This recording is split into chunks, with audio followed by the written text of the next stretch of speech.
Thank you so much for joining us for the second in our series, Building Trust in Technology. A big thank you to Trusted Future for making this conversation possible. This afternoon, I'm going to interview Representative Suzan DelBene. The Washington State Democrat is also chair of the New Democrat Coalition, co-chair of the Women's High Tech Coalition, and Internet of Things Caucus. A great person to have for this conversation today.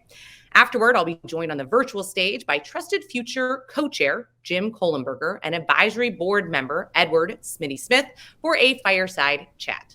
Just a reminder, you can find Punchbowl News on all social media platforms at Punchbowl News, and we encourage you to share about today's event. With that, let's bring Representative DelBene to the virtual stage. Welcome. Thanks, great to be here. Really appreciate it. Well, before we get into all things technology, as we do for all of these conversations, we're going to start with a few news of the day questions. And there has been no shortage of news from the midterm elections.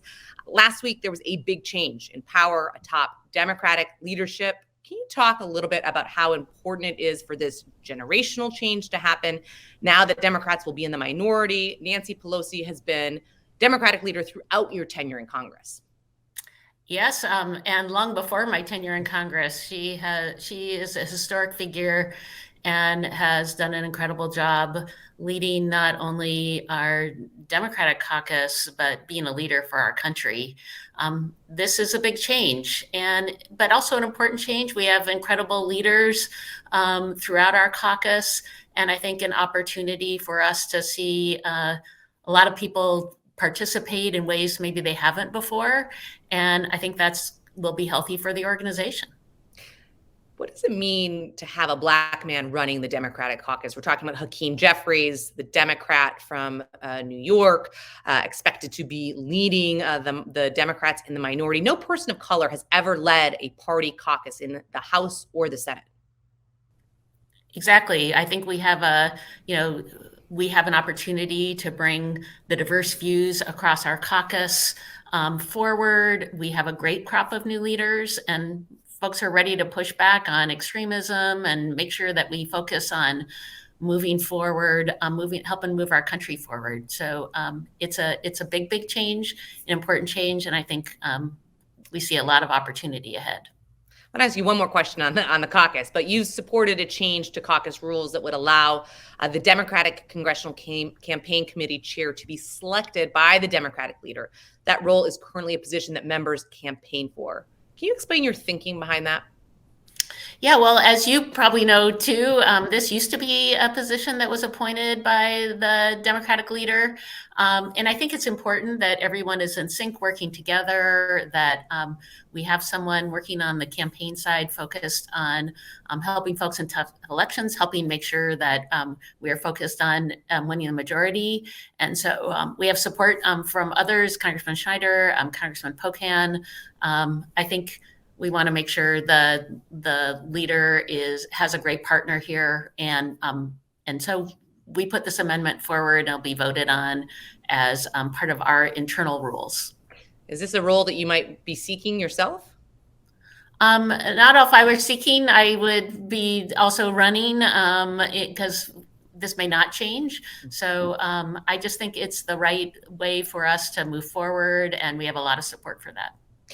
Two more questions, quick questions, then we'll get to the topic of the day. But obviously, Republicans have a very small majority. Do you think there's anything, kind of looking forward where you could see Democrats and Republicans in the House actually work together, or is it probably much more likely that we're going to kind of be at a stalemate?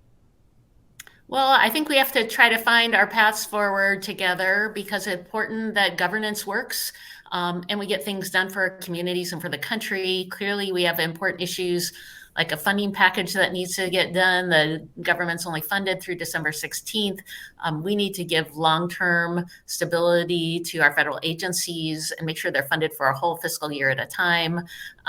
We have tax policies that need to address by the end of the year, health policies. So really, I hope that there is the ability to work across the aisle and address these issues, because it's important for the country, and things like making sure that we have the government funded shouldn't be used as political leverage to get something else. And so my hope is we have folks who understand that and realize how important that is as we work on policy and have some bipartisan support there. When it comes to government funding, one of the big things that's been under discussion is, should Democrats try to raise the debt limit before the end of the year? Is that something you're in favor of? Yeah, I think we should, because I think that we shouldn't be using risking the full faith of our federal government and the finances of our federal government to try to use as a lever for other types of policy. So it's important to provide that stability and certainty going forward. And I would hope there would be a bipartisan willingness to do that. We shall see. It's going to be an interesting end of the year crunch. Let's turn to trust in technology. You have a background in the high tech sector. How has that informed your approach to some of these issues? Well, I think trust is the key word here. We need to make sure that technology, which isn't just its own little sector, it's part of everything we do. It touches everything we do. It touches every sector of our economy, to make sure that we are updating policy to reflect the way the world works today. And so understanding that, sometimes we kind of put technology in a box and say we're doing policy just for companies that work in technology. I think we have to realize that technology impacts everything and understand what that means for policy across the board in many areas. And I'd say overall, we're behind and have a lot of work to do. I want to talk about two things that you have been championing. First, you've pushed for a national data privacy standard. Tell us about that effort, why it's important, and where you are in that process. Absolutely. I think data privacy is really foundational as we look at these policies. It's an issue of civil rights, civil liberties, human rights. We have no policy across the country to protect our most sensitive personal information. And without a federal standard, then we have states going on their own, and we have states who have been putting policy in place. But we end up with a patchwork of laws that makes it hard for people to know what their rights are. It makes it hard for businesses, especially small businesses, to be able to implement and keep up with those differing laws. And it also means that we have no voice at the international level because we have no consistent policy. But I think the Dobbs decision was a good example. It really shed light on how vulnerable our data is for many people, and how important it is. One of many, many reasons why we should make sure people are in control of their sensitive personal information. And so federal policy is critically important here. I think the Dobbs decision put into really kind of really granular, kind of relatability, right? Sometimes you talk about privacy and the internet, it's hard to necessarily kind of find those tangible experiences, but there's been a lot of discussion about what that means for women's data privacy. Do you think there's anything Congress can do to help ensure data from things like a period tracker, app or other apps are kept private? Yes, I think we can pass a data privacy standard. I would love to see us do one broadly for all sensitive information, so people have control of that. I know folks have looked at kind of very focused, narrow laws to address that issue particularly, but I think it's going to be important for us to have broad policy to cover people's information, and again, for us to lead at the international table here. And then there are things that build upon that privacy legislation. When we look at artificial intelligence or virtual reality, so many other things, I think, build on top of that. And it would also give us a good foundation as we look into other technology issues. Hey, when you talk about that, right, kind of there's this broader framework that maybe is necessary, but then I think if you hone in on another area that there's been a lot of focus in Congress, which has been kind of children's privacy. You have kids, you now have a grandchild. Can you talk about how protected or unprotected kids are when it comes to technology? And if you think there might be more of a pathway forward for something more narrow just on children's privacy standards next year? There could be a pathway for it on something more narrow. I think it's important that we do it and cover children, cover women, cover everyone. And so I think we have the opportunity to do broad, strong foundational policy. And I think that's the right thing to do. In the absence of having anything, there might be a movement forward on focusing on children, for example. I think we should do the broad legislation because I think we need to, because there are so many vulnerabilities for our communities across the board. But clearly, that policy would also be important to covering and making sure children are protected, that information is protected. But in a technology world, sometimes it's not clear who's out there, what information is being shared, and so putting strong rules of the road. And one of the things I've had in my legislation, I think that is really important when we talk about privacy, is audit.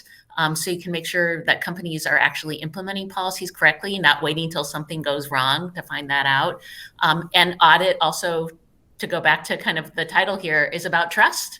Right? If folks are being checked, they kind of folks have been looking and making sure they're following the rules. That's also part of building trust.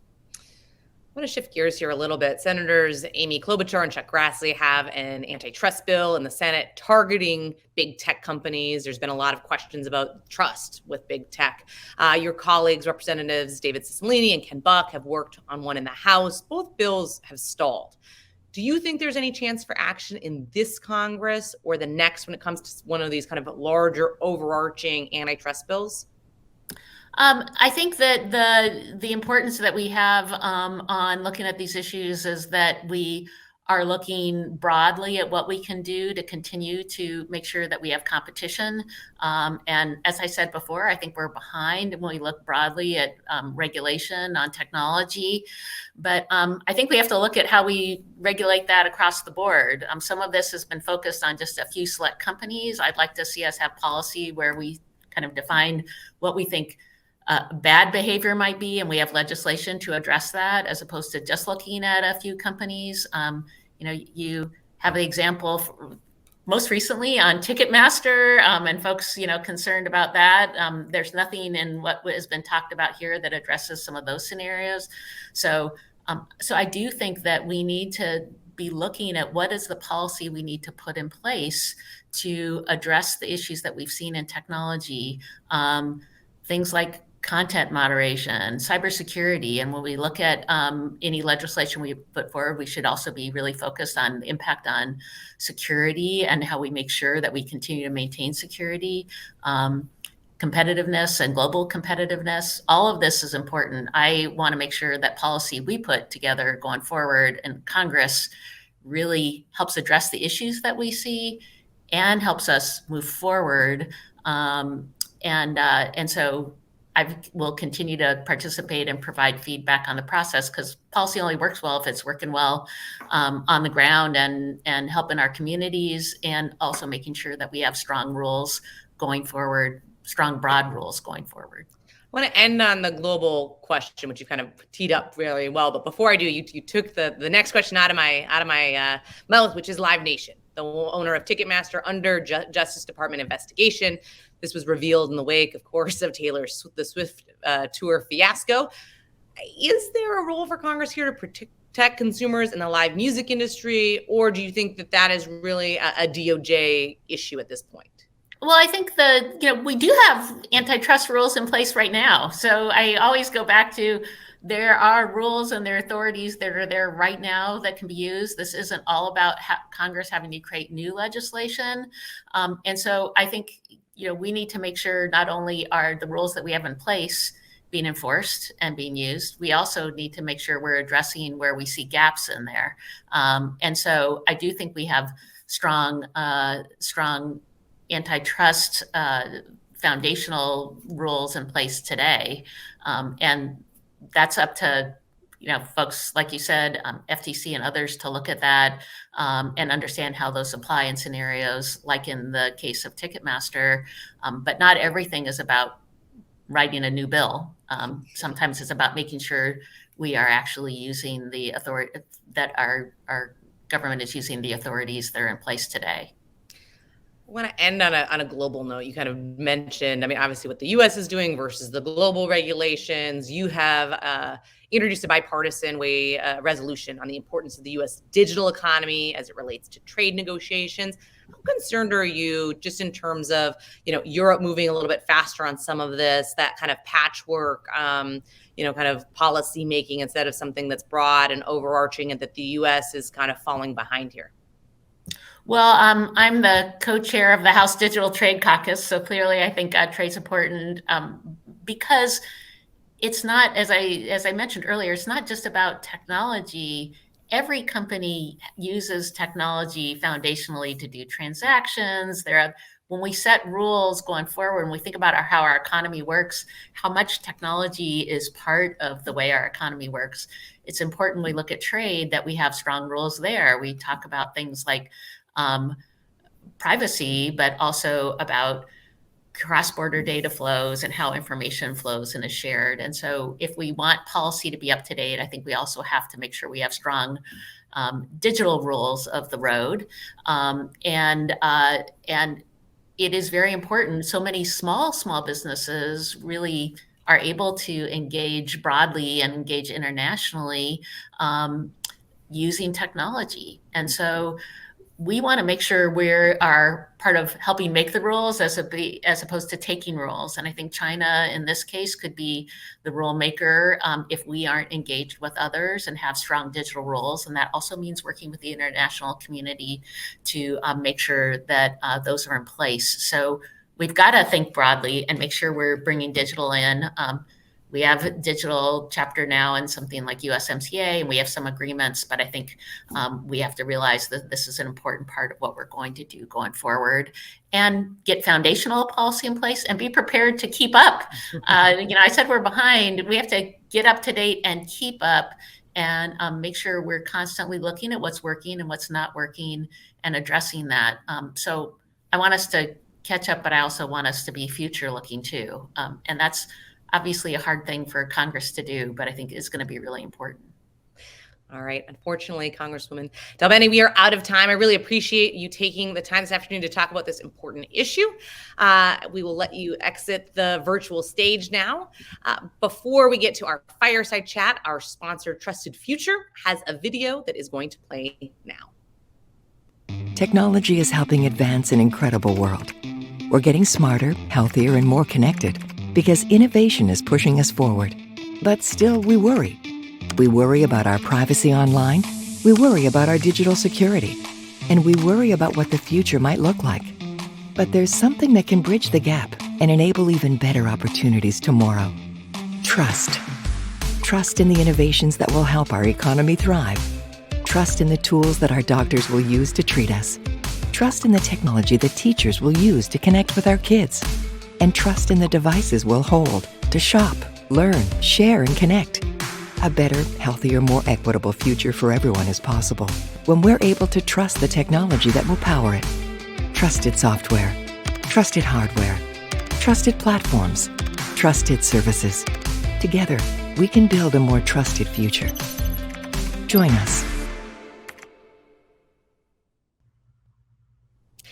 All right. Now I'd like to start the fireside portion of this conversation and welcome Trusted Future co-chair Jim Kohlenberger and advisory board member Edward Spinney-Smith for a fireside chat. Welcome, gentlemen. Thanks for having us. Thank you very much.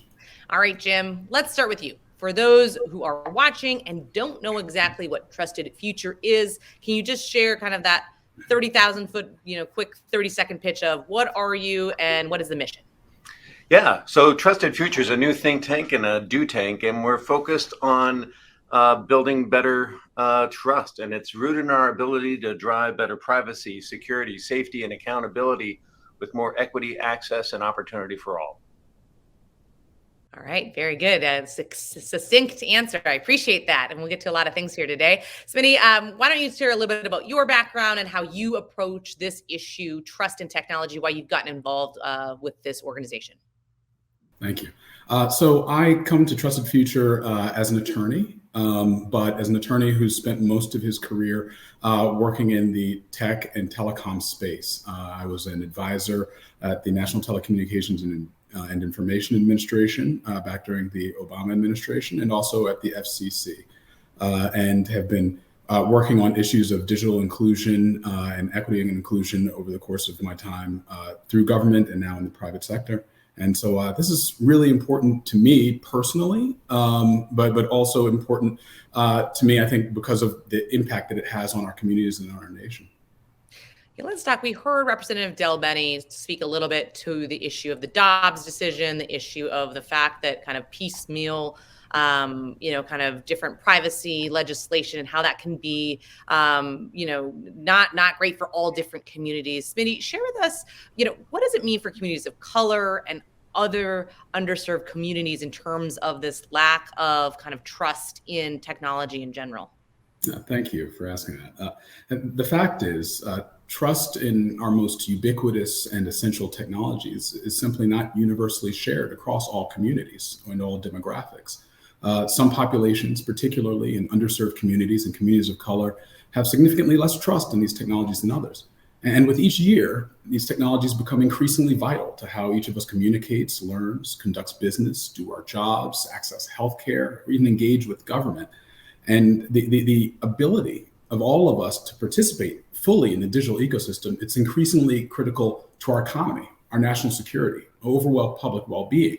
And so it's important to have different approaches to addressing trust in different communities because they need different solutions. And first, we have to start by really rebuilding trust among the historically disadvantaged communities to make sure that these technologies are more inclusive by design, ensure that new products and services are designed by and for a more diverse group of people.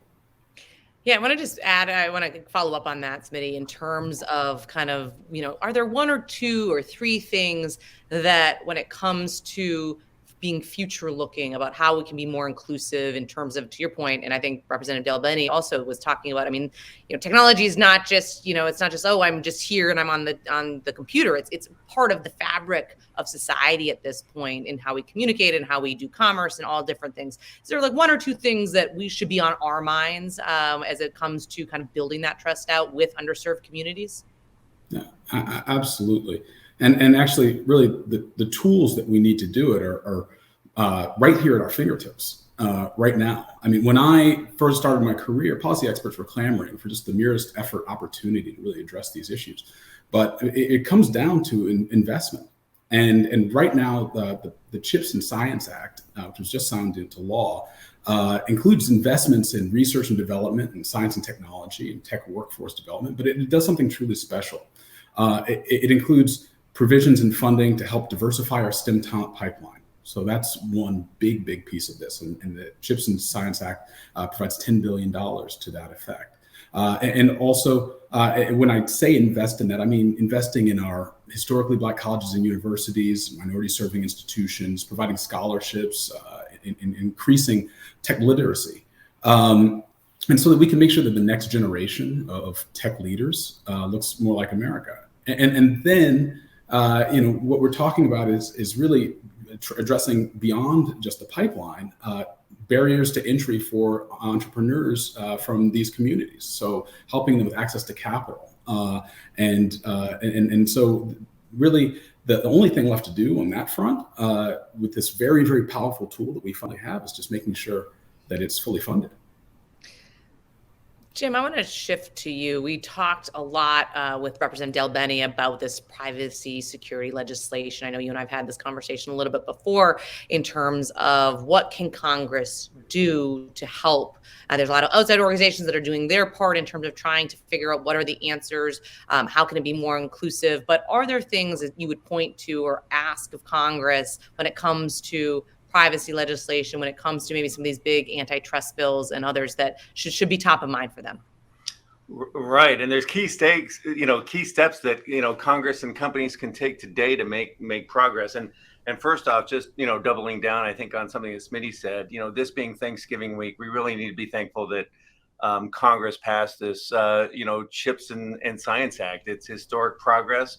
It'll help make sure that we push the frontiers of emerging technologies, and it's going to drive trust throughout our technology ecosystem. And it invests in better trustworthy AI and better cybersecurity technologies, more resilient networks, and more trustworthy supply chains. But importantly, Congress's job isn't done there, and so we need them to fully fund the Chips and Science Act. Our technology leadership is increasingly at risk, and this is just too important a moment to fall short. And the good news is these are the kinds of investments that have historically been bipartisan, investments in our future, and we think Congress can do this. And second, right, as you mentioned, and as the Congresswoman mentioned, we need to advance progress on privacy.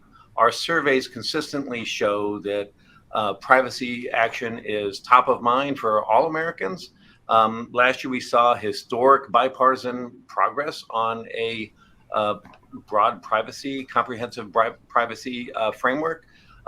Even Kevin McCarthy's new commitment to America emphasizes greater privacy as one of those goals. So we think progress is possible in the area of privacy, but we also need Congress to build on this progress and stay the course. And you mentioned these antitrust bills, and so we need to make sure that all technology legislation improves trust and avoids steps that could inadvertently take us backwards. So on these competition and antitrust bills, there certainly are well-intentions, but senators have warned that they're not really fully cooked yet, that they could supercharge harmful content or impede critical privacy or security online.